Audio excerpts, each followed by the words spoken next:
அனைவருக்கும் வணக்கம். நீங்கள் என் நண்பர்கள் என்ற தலைப்பினில் சிந்திக்க உங்களை அழைக்கின்றேன். இன்றைய நற்செய்தியில் இயேசு தம்முடைய சீடர்களை நண்பர்கள் என்கிறார். நண்பர் என்ற உறவு உரிமைகள் அதிகம் உள்ள ஒரு உறவு. நண்பர்கள் வட்டாரத்தில் எந்தவித பாகுபாடுகளும் நாம் காணப்படுவதில்லை, காண்பிப்பதும் இல்லை.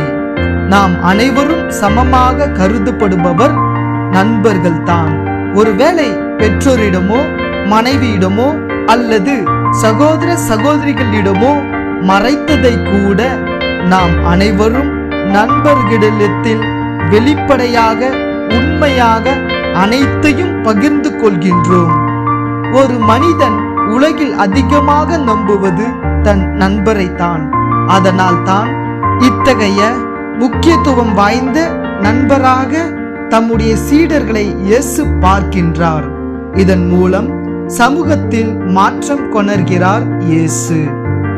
யூத ரபிகள் தங்களின் சீடர்களை தங்களை விட தாழ்ந்தவர்களாக, தங்களுக்கு பணிந்து இருப்பவர்களாக பார்த்த காலத்தில் இயேசு சீடர்களை நண்பர்கள் என அழைத்து வேற்றுமையை களைந்து அவர்களின் மாண்பை உயர்த்துகிறார்.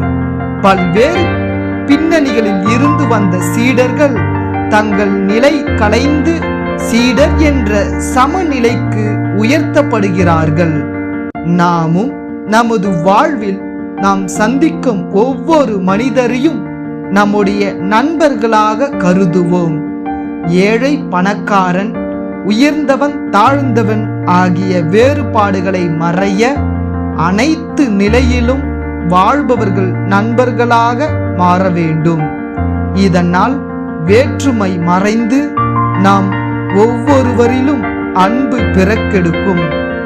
ஒருவர் மற்றவரை அன்பு செய்வோம்.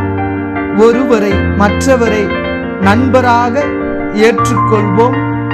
இறைவன் நம்மை நிறைவாய் ஆசீர்வதிப்பாராக. ஆமென்.